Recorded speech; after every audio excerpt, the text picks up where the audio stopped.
सूचना केवल हमारे विचार हैं, वित्तीय सलाह नहीं। निर्णय लेने से पहले खुद शोध करें। किसी भी लाभ या हानि के लिए हम उत्तरदायी नहीं हैं।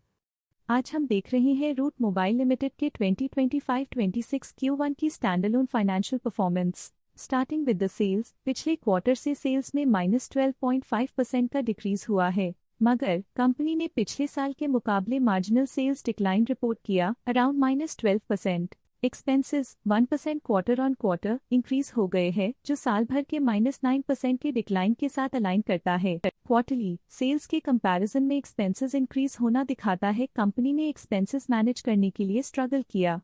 कंपनी ने पूरी साल के दौरान चैलेंजेस का सामना किया। ऑपरेटिंग प्रॉफिट, जो पिछले साल के कंपैरिजन में -37.5% डाउन हुआ है, quarter on quarter around -63% decrease हुआ है। Operating profit margin OPM annual basis पे -3.5% से डिक्रीज हुआ है और पिछले क्वार्टर के कंपैरिजन में -12% से डिक्रीज हुआ है। एक्सेप्शनल आइटम्स को ऐड करके अदर इनकम पिछले क्वार्टर के कंपैरिजन में लगभग 7 गुना बढ़ गई, बावजूद इसकी ईयरली ग्रोथ 66% हुई है। इंटरेस्ट एक्सपेंसेस पिछले क्वार्टर से -5% डाउन हुआ, लेकिन ईयर ओवर ईयर डिक्रीज -14% हुआ है। डिप्रिशिएशन कॉस्ट में 2% का क्लाइन देखने को मिला और ईयरली बेसिस पे -18% का डिक्रीज देखा गया। प्रॉफिट बिफोर टैक्स एनुअली 5.5% बढ़ा, लेकिन प्रीसीडिंग क्वार्टर से 15% बढ़ा है। इस साल कंपनी ने 25% टैक्स पे किया और क्वार्टरली कंपनी ने 23.5% टैक्स पे किया है। नेट प्रॉफिट ने ईयर ऑन ईयर 8% का इंक्रीज दिखाया,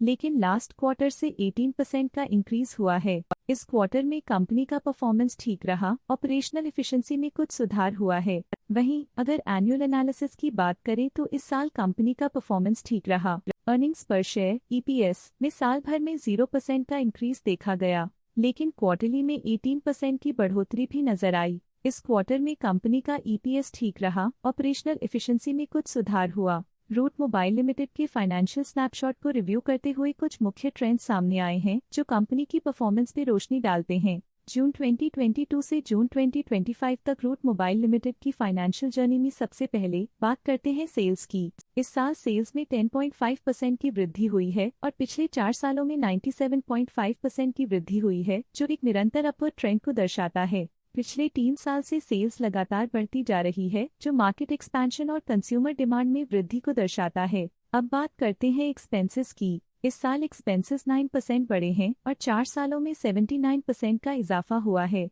इस साल सेल्स और एक्सपेंसेस एक साथ बढ़ रहे हैं, जो बैलेंस्ड ऑपरेशनल अप्रोच को दर्शाता है। ऑपरेटिंग प्रॉफिट का सफर स्टेडली ऊपर चढ़ रहा है, इस साल 22% की बढ़ोतरी के साथ और पिछले 4 सालों में लगभग 5 गुना का नोटिसेबल राइज हुआ है। पिछले 3 साल से ऑपरेटिंग प्रॉफिट लगातार बढ़ रहा है, जो कॉस्ट मैनेजमेंट और ऑपरेशनल कुशलता को दर्शाता है। नेट प्रॉफिट का सफर ऊपर की ओर चल पड़ा है, इस साल 1% की चढ़ाई के साथ पिछले 4 सालों में लगभग 1.5 गुना की शानदार वृद्धि हुई है। पिछले 3 साल से नेट प्रॉफिट लगातार बढ़ रहा है, जो फाइनेंशियल हेल्थ को मजबूती देते हुए इन्वेस्टर्स का ध्यान आकर्षित करता है। इस साल EPS में -16% की कमी के बावजूद लंबी अवधि में देखा जाए तो 101.5% की मजबूत वृद्धि हुई है। इस साल EPS में कमी आने के बावजूद पिछले सालों की ग्रोथ कंपनी की मजबूत ओवरऑल परफॉर्मेंस को अंडरलाइन करती है। चलिए अब बात करते हैं शेयर होल्डिंग पैटर्न की शेयर होल्डिंग रिपोर्ट्स कुछ इस प्रकार की हैं जो कि तक चलता है। ये रिपोर्ट कंपनी के शेयर्स की डिटेल्ड जानकारी देता है, जिसमें promoters, promoter groups, foreign investors, public investors और सरकारी एंटिटीज शामिल हैं।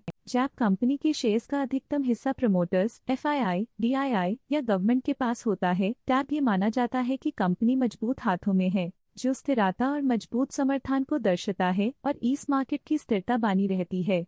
ये था कंपनी का करंट शेयर होल्डिंग पैटर्न। चलिए झांकते हैं इस क्वार्टर की DII डील्स पर जो विशेष रूप से सुर्खियों में रही। 12 जून 2025 को ग्रेविटॉन रिसर्च कैपिटल LLP ने 3.8 लाख शेयर्स इन्वेस्ट किया 1114.32 रुपीस पर यूनिट के हिसाब से, जिसका टोटल था 42.1 करोड़। 12 जून 2025 को ग्रेविटॉन रिसर्च कैपिटल LLP ने 3.8 लाख शेयर्स एग्जिट कर लिए 1115.24 रुपीस पर यूनिट के हिसाब से, जिसका टोटल था 42.2 करोड़। 12 जून 2025 को NK securities research private limited ने 3.3 लाख शेयर्स अपने पोर्टफोलियो में शामिल किए 1119.34 रुपीस पर यूनिट के हिसाब से, जिसका टोटल था 37.2 करोड़। 12 जून 2025 को NK securities research private limited ने 3.3 लाख शेयर्स बेचे 1119.88 रुपीस पर यूनिट के हिसाब से, जिसका टोटल था 37.2 करोड़। 12 जून 2025 को कि सिक्योरिटीज एलएलपी ने 3.5 लाख शेयर्स इन्वेस्ट किया 1113.67 रुपीस पर यूनिट के हिसाब से, जिसका टोटल था 38.9 करोड़। 12 जून 2025 को कि सिक्योरिटीज एलएलपी ने 3.5 लाख शेयर्स बेचे 1112.07 रुपीस पर यूनिट के हिसाब से, जिसका टोटल था 38.5 करोड़। इस क्वार्टर के DII डील्स के विश्लेषण को समाप्त करते हुए हम उम्मीद करते हैं कि आपको ये जानकारियां नई इंसाइट्स प्रदान करती होंगी। अब नजर डालते हैं रूट मोबाइल के स्टॉक रिकमेंडेशन पे। डॉट स्टॉक का करंट प्राइस 1462.75 रुपीस चल रहा है। EMK ग्लोबल फाइनेंशियल सर्विसेज ने स्टॉक की बाय रिकमेंडेशन दी थी।